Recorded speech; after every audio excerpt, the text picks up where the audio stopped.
Bismillahirrahmanirrahim. Assalamu alaikum. Welcome to the class of Issues in Management Accounting. I am your teacher Salma Sadiq. Today is our 8th lecture. In this lecture we will discuss the implementation of activity based costing.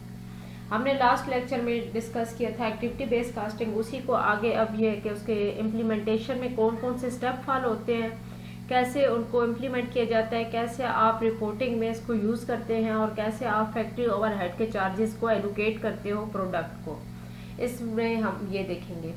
तो last lecture में हमने क्या discuss किया था, what is activity based casting. Activity based casting में हमने ये देखा था कि प्रोडक्ट को हम जो जो कास्ट चार्ज कर रहे होते हैं काज एंड इफेक्ट की बेस पे कर रहे होते हैं, कि जो जो आपकी चाहे मैन्युफैक्चरिंग कास्ट है चाहे नॉन मैन्युफैक्चरिंग कास्ट है, वेदर इट इज़ डायरेक्ट और इनडायरेक्ट कास्ट, कि आपकी चाहे डायरेक्टली इन्वॉल्व है मैन्युफैक्चरिंग में और नॉन मैन्युफैक्चरिंग में या इनडायरेक्टली इन्वॉल्व है, तो लेकिन ये कि अगर आपकी प्रोडक्ट की वजह से वो कास्ट अकर हो रही है तो वो आपकी प्रोडक्ट को चार्ज होगी।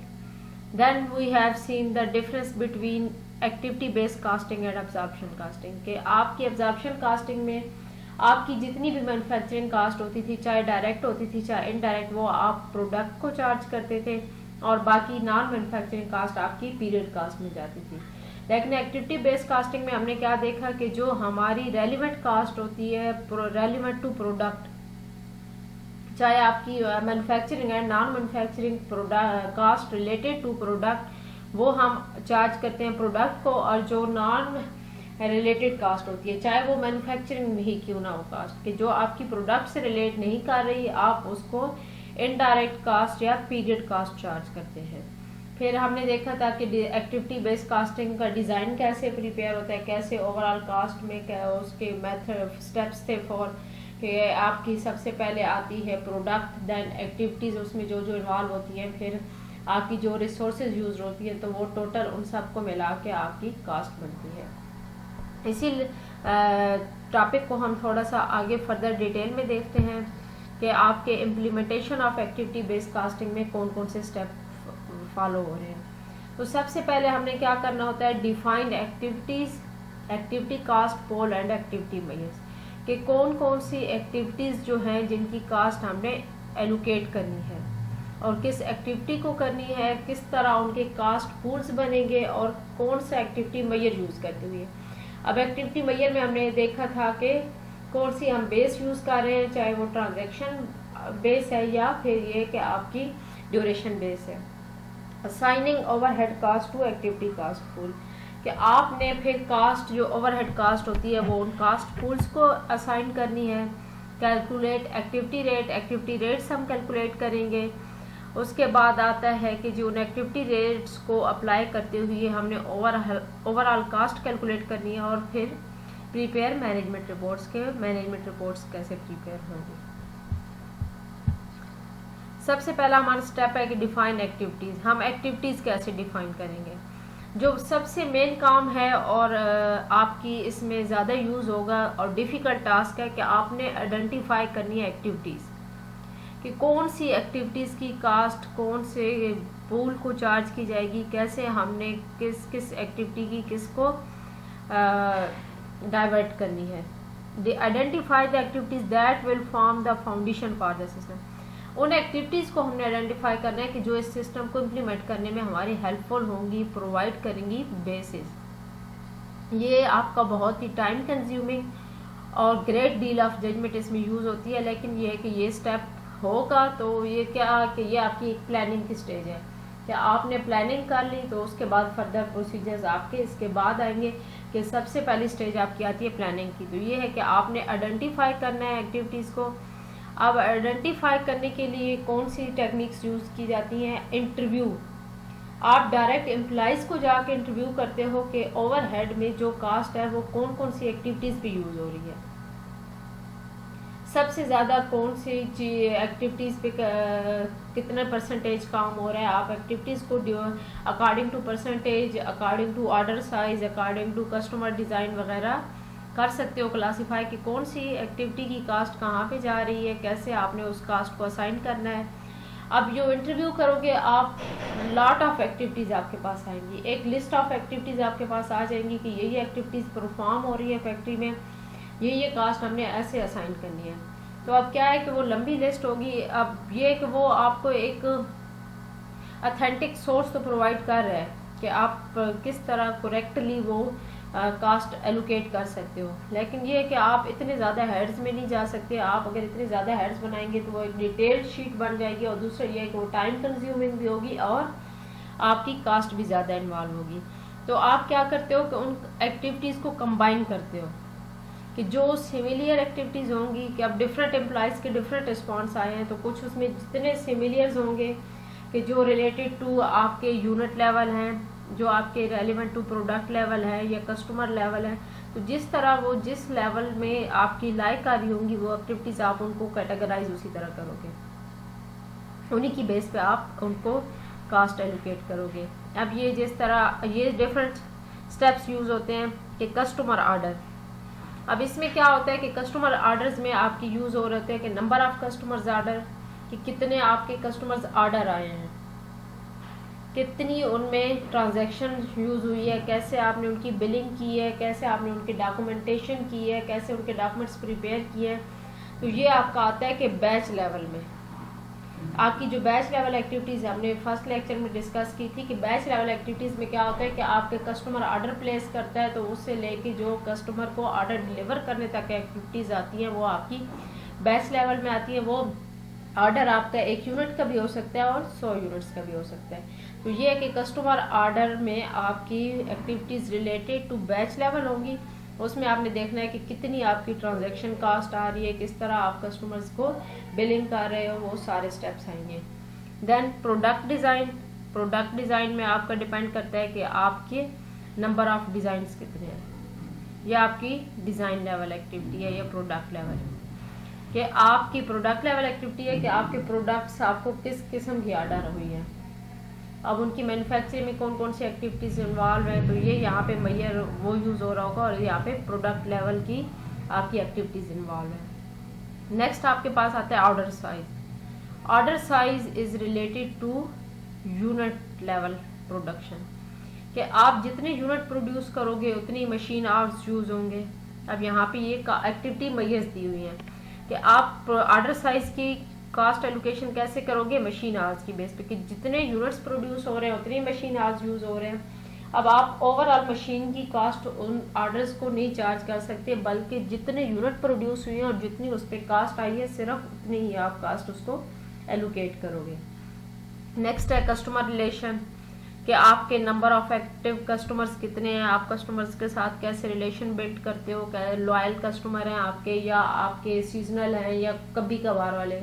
कुछ आपके कस्टमर्स ऐसे होते हैं कि रैंडम कभी कभार आ गए, कुछ आपके होते हैं कि फ्रीक्वेंट आने वाले होते हैं और वो आपके रेगुलर कस्टमर्स होते हैं। तो ये कि आप कस्टमर्स के साथ रिलेशन कैसे बिल्ड करते हो, ये आपके कस्टमर लेवल एक्टिविटीज़ आ गई कि कस्टमर्स को आप सर्विसेज कैसे प्रोवाइड कर रहे हो। तो ये सारी एक्टिविटीज़ इसमें इन्वॉल्व होंगी। अदर में हमारी कौन सी आ जाती हैं, जो ऑर्गेनाइजेशन सस्टेनिंग लेवल हमारा था कि उसके लिए जो कास्ट आ रही है, जो आपकी cost customer order product design या उस किसी भी लेवल में किसी भी कास्ट पूल में लाई नहीं कर रही, और उसको आप अदर्स में ऐड करते हो और ये इसमें आपकी आ जाती है ऑर्गेनाइजेशन सस्टेनिंग जो कास्ट होती है कि आपकी सिक्योरिटी गार्ड की कास्ट हो गई, आपकी मशीन के सुपरवाइजर की हो गई, आपके सीईओ की पे वगैरह कि जो ऑर्गेनाइजेशन को मेंटेन करने के लिए आप कास्ट बियर कर रहे हो वो आपकी आएगी अदर्स में। नेक्स्ट हमारे पास है कि assigning overhead cost to activity cost pool.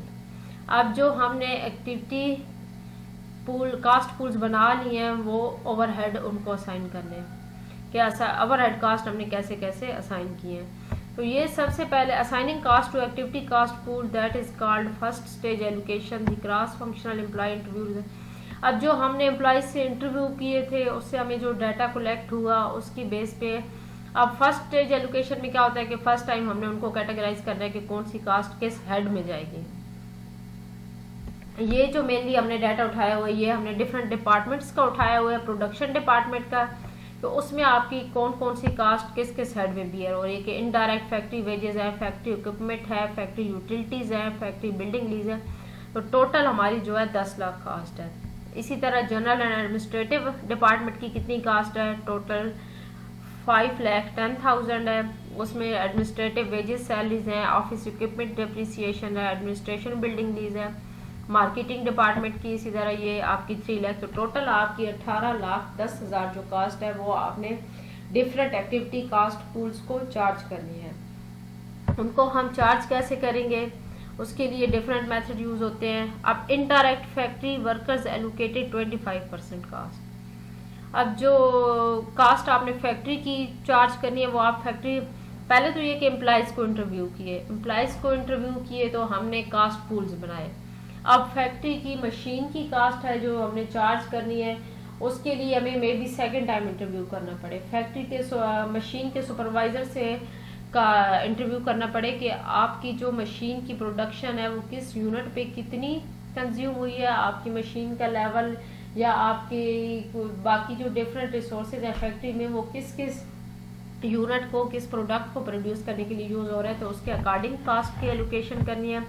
तो अब आप इस एग्जांपल में देख सकते हैं कि 25% of their time to be customer order activity की कस्टमर ऑर्डर एक्टिविटी पे उनका 25% टाइम कंज्यूम हो रहा है। 40% of their time to product design, अब जो उनका 40% टाइम है ओवरऑल फैक्ट्री का वो प्रोडक्ट डिजाइन एक्टिविटी में इन्वॉल्व है। 20% उनका ऑर्डर साइज में है और activity 10% of their time to customer relation के 10% उनका टाइम जो है वो कस्टमर्स के साथ रिलेशन बिल्ड करने में यूज होता है और 5% आपका अदर एक्टिविटीज में जा रहा है। तो आपकी जो फैक्ट्री बिल्डिंग की लीजिंग वगैरह है वो 100% आपकी अदर्स में जाएगी।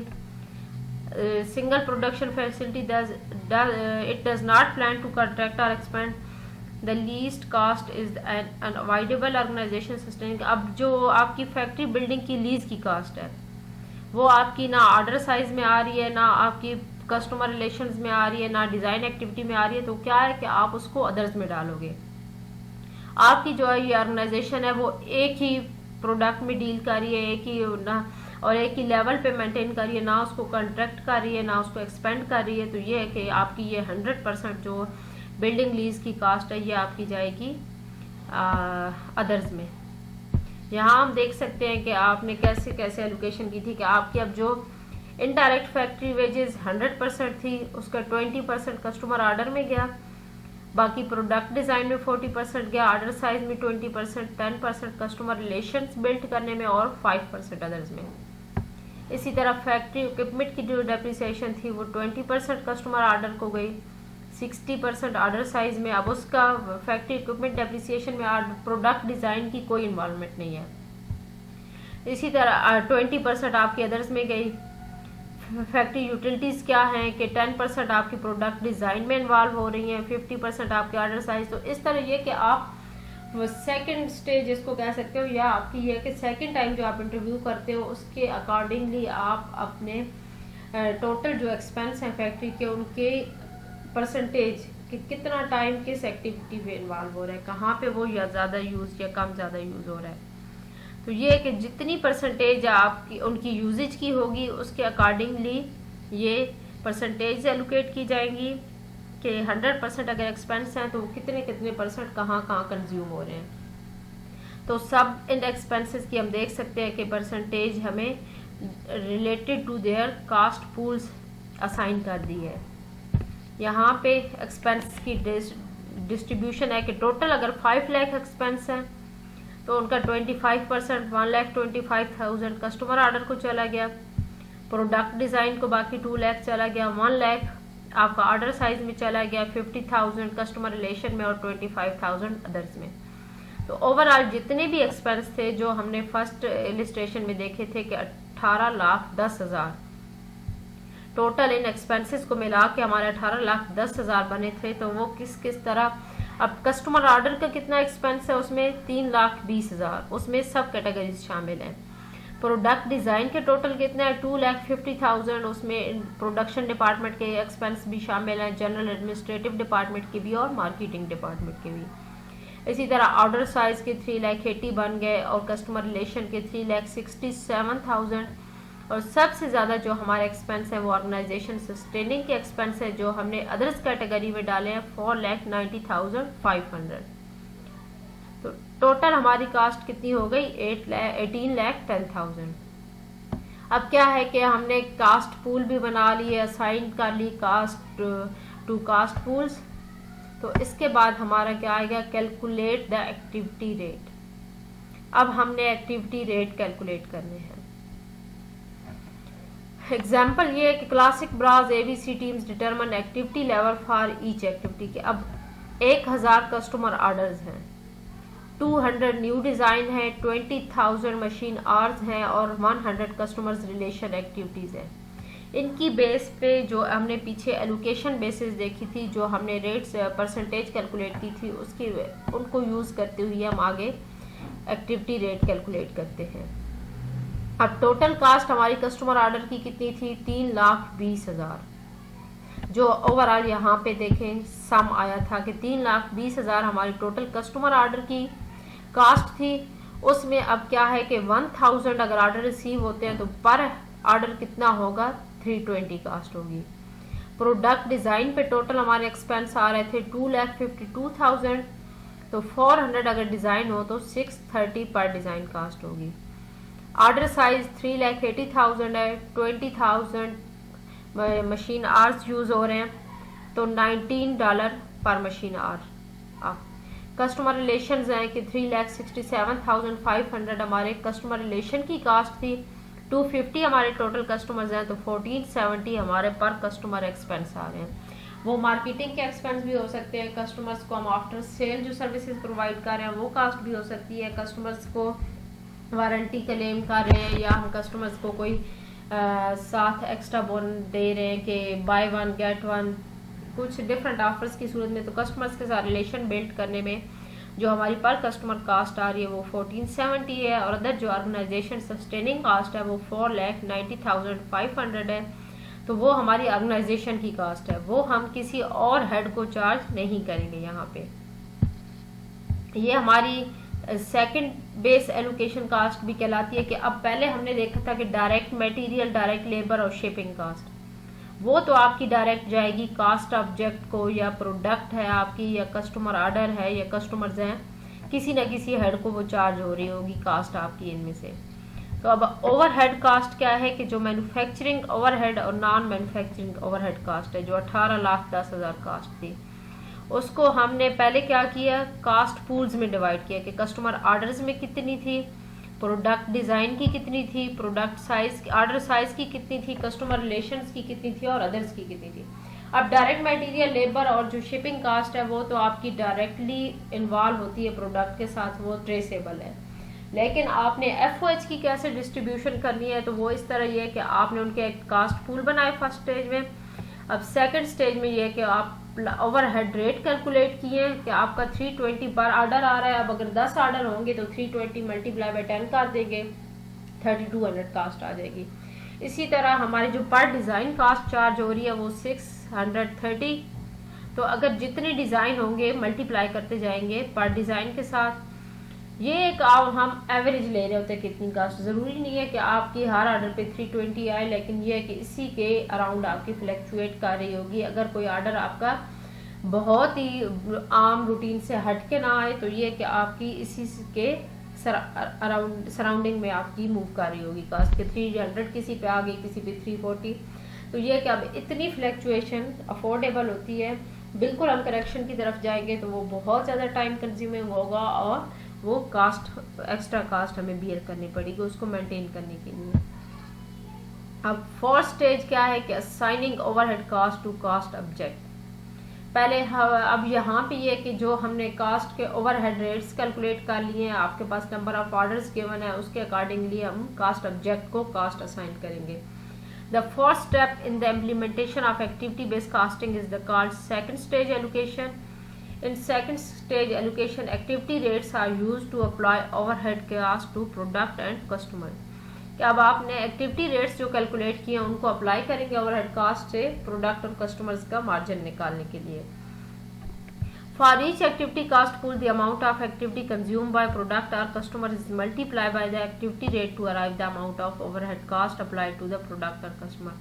वही मैंने आपको बताया कि एक्टिविटी रेट को मल्टीप्लाई करेंगे प्रोडक्ट या डिज़ाइन से तो आपकी टोटल अमाउंट आ जाएगी। ये इस एग्जांपल में हम देखते हैं कि अब कैसे इन्होंने स्टैंडर्ड सेंशन ने और कंपास हाउसिंग ने अपनी कास्ट कैलकुलेट की है। कस्टमर ऑर्डर 320 पर ऑर्डर जो रेट था आपका एक्टिविटी रेट, टोटल 60 ऑर्डर आए हैं तो 1,92,000 कास्ट आ गई। प्रोडक्ट डिज़ाइन 630 था, डिज़ाइन 0 तो 0 कास्ट।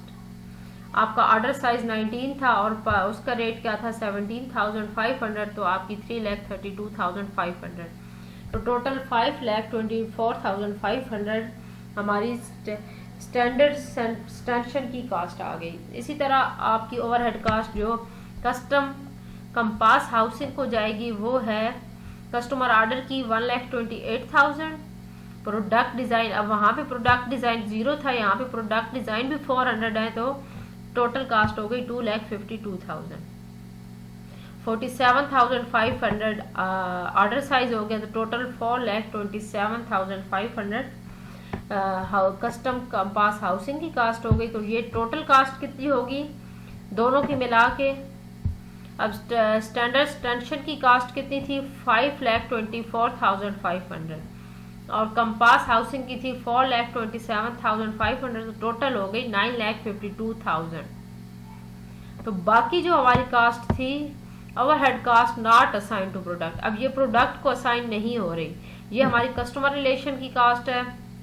अदर्स में बाकी चलेगी 4,90,000 तो सब टोटल हो गया 8,58,000 और टोटल जो हमारी टोटल ओवरहेड कास्ट थी 18,10,000 तो उसमें 9,52,000 जो है ये इन दो प्रोडक्ट्स की इन्वॉल्वमेंट है, स्टैंडर्ड एक्सटेंशन की और कस्टम कंपास हाउसिंग की, बाकी कस्टमर रिलेशंस और अदर की कास्ट है।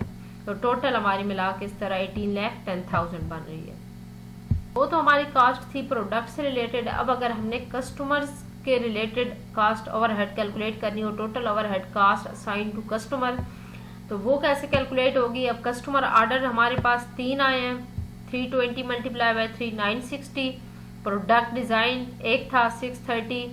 आपका ऑर्डर साइज 19 मल्टीप्लाई बाय 177 3,363।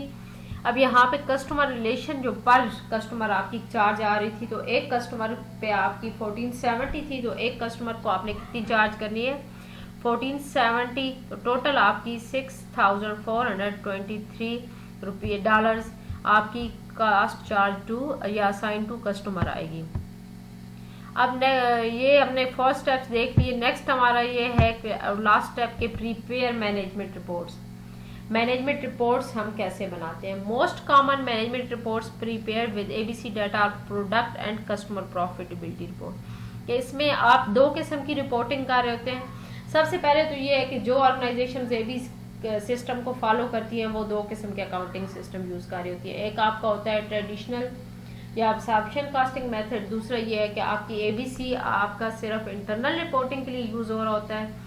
तो इंटरनल रिपोर्टिंग में भी मैनेजमेंट किस दो रिपोर्ट्स बनाती है, एक प्रोडक्ट प्रॉफिटेबिलिटी और एक कस्टमर प्रॉफिटेबिलिटी, कि आपका प्रोडक्ट से कितना प्रॉफिट आ रहा है और फिर उसके बाद ये कि कस्टमर्स को जो आप सर्विसेज प्रोवाइड कर रहे हो, कस्टमर्स के साथ जो रिलेशन बिल्ड कर रहे हो, वो भी आप कस्टमर मार्जिन निकालते हो कि कस्टमर मार्जिन क्या है। These reports help companies channel their resources to their most profitable growth opportunities।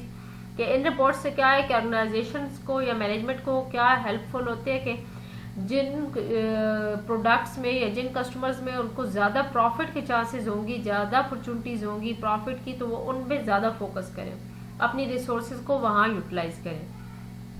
आपका प्रोडक्ट मार्जिन क्या है। Product margin refers to profit from a product, कि आपके प्रोडक्ट से कितना प्रॉफिट आ रहा है। It is a function of a product sales and the direct and indirect cost that product कासेस।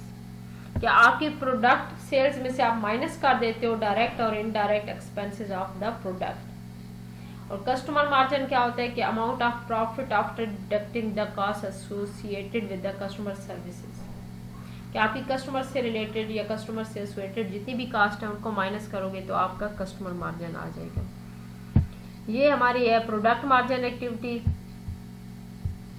ये अब हमारा है प्रोडक्ट मार्जिन के स्टैंडर्ड एक्सटेंशन की कितनी टोटल सेल्स थी और उसकी कितनी कास्ट थी उससे रिलेटेड, और उसका प्रोडक्ट मार्जिन कितना आया है। इसी तरह कस्टम कंपास हाउसिंग की टोटल सेल्स कितनी थी और टोटल उसके एक्सपेंस कितने आए। अब टोटल स्टैंडर्ड एक्सटेंशन की देखें कि 26,60,000 सेल्स थी। अब उसके डायरेक्ट मटेरियल 9,05,500, लेबर 2,60,000। अब डायरेक्ट मटेरियल, लेबर और शिपिंग तो हर प्रोडक्ट को डायरेक्टली आपने चार्ज करनी ही करनी है। अब जो इस हमने इन 5 स्टेप्स में कैलकुलेशन की है, वो हमने कैलकुलेशन की है कि आपने FOH के एक्सपेंस किस हेड को और किस तरह चार्ज करने हैं। आपने प्रोडक्ट को कितने चार्ज करने हैं, आपने कस्टमर्स को कितने चार्ज करने हैं, या अदर जो आपके ऑर्गेनाइजेशन सस्टेनिंग चार्जेस हैं वो आपने अदर्स कैटेगरी में डालने हैं। अब कस्टमर्स ऑर्डर 1,92,000, प्रोडक्ट डिजाइन की यहाँ पे कास्ट 0 थी, लेकिन कस्टम कंपास हाउसिंग की 2,52,000 थी। ऑर्डर साइज 3,32,500 जो हमने पीछे कैलकुलेट की थी। ये तीनों कास्ट वो हैं। तो टोटल आपकी जो मिला के कास्ट हो गई वो 17,53,750। तो आपका प्रोडक्ट मार्जिन है 9,06,250। और आपका जो कस्टम कंपास हाउसिंग है वो आपका लास्ट में जा रहा है 49,500 से। आपकी स्टैंडर्ड एक्सटेंशन में प्रॉफिटेबल एक्टिविटीज हैं। तो देखें अब यहाँ पे ये कि इस रिपोर्टिंग से आप अगर ओवरऑल हम कैलकुलेट करते तो हमें ना पता चलता कि स्टैंडर्ड एक्सटेंशन में प्रॉफिट आ रहा है या लॉस, या कस्टम कंपासिंग में क्या सीन है। अब यहाँ पे ये कि हम मैनेजमेंट डिसीजन ले सकती है कि कस्टम कंपास हाउसिंग को एलिमिनेट भी कर सकती है कि वो लॉस में जा रही है प्रोडक्ट, उनमें कोई प्रॉफिट नहीं आ रहा, या फिर ये कि सेल्स को इंक्रीज करेंगे तो देखते हैं कि हमारी कास्ट कम होती है या ज़्यादा, उसकी बेस पे मैनेजमेंट डिसीजन लेगी। और या फिर ये कि कस्टम कंपास को ख़त्म करके सिर्फ स्टैंडर्ड एक्सटेंशन की तरफ भी मूव कर सकती है कि हमारे उसमें वो प्रॉफिटेबल बिजनेस है, उसकी प्रोडक्ट्स की डिमांड ज़्यादा है और या कस्टमर सेटिस्फाई ज़्यादा है। जो भी आपके फैक्टर्स सारे इन्वॉल्व होंगे उनको देखते हुए मैनेजमेंट डिसीजन लेगी कि किस प्रोडक्ट में डील करना है। अब ये हमारा कस्टमर मार्जिन कैसे कैलकुलेट होगा कि हमने जो कैलकुलेशन की थी आपके कस्टमर्स की कास्ट की, ये हमारे कस्टमर्स ऑर्डर हैं, कस्टमर वो प्रोडक्ट डिज़ाइन है, ऑर्डर साइज है, कस्टमर रिलेशंस पे इतनी कास्ट हमारी ये सारी आ रही है। और कस्टमर से रिलेटेड जो हमारी ये डायरेक्ट मटेरियल, लेबर और आपकी शिपिंग कास्ट ये गिवन है। आपकी टोटल सेल्स थी 11,350, उसमें से 2,123 डायरेक्ट मटेरियल पे लग गए, डायरेक्ट लेबर 1900 इन्वॉल्व थी, शिपिंग के 205 चार्जेस, बाकी ये कस्टमर रिलेटेड सारे एक्सपेंस थे। ये हमने ऊपर कैलकुलेशन भी की थी किसी स्लाइड में। हाँ, ये हमारे कस्टमर से रिलेटेड एक्सपेंस है। तो ये अब यहाँ पे ये कि हमने कस्टमर मार्जिन कैलकुलेट करने के लिए वो सारे यहाँ पे एक्सपेंसेस डिडक्ट कर दिए, तो हमारा जो कस्टमर मार्जिन आ गया वो $699। ये था हमारा आज के लेक्चर के कौन कौन से स्टेप फॉलो किए जाते हैं एक्टिविटी बेस्ड कास्टिंग को इम्प्लीमेंट करने के लिए। नेक्स्ट लेक्चर में इंशाल्लाह हम इसकी लिमिटेशंस को डिस्कस करेंगे और इससे रिलेटेड कुछ न्यूमेरिकल्स करेंगे। यहाँ तक कोई क्वेश्चन हो तो आप लोग पूछ सकते हैं। Thank you so much.